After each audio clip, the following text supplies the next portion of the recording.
How to price your products, an introduction to keystone pricing.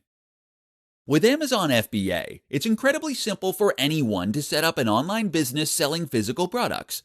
While a lot of internet marketing involves digital products, or ads being shown for sites that show other ads, at the end of the day, most consumers still want physical products.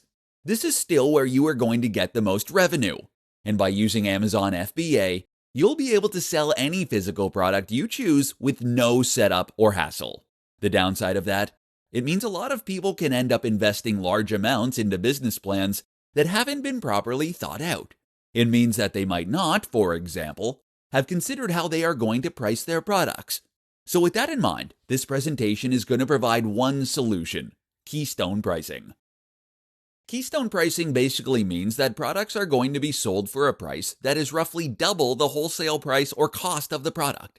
The basic business model as a reseller is that you are buying up inventory in bulk in order to get it cheaper, and then selling that inventory onward for a profit.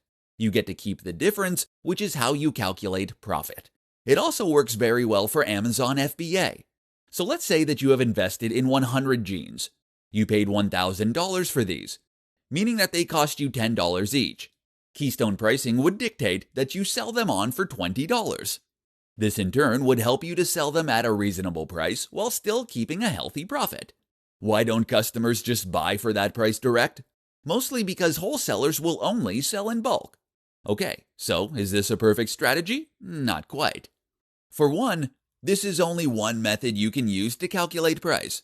Another effective option is something called the 1-to-5 rule. This means that you should sell for 5 times the original COGs, cost of goods sold.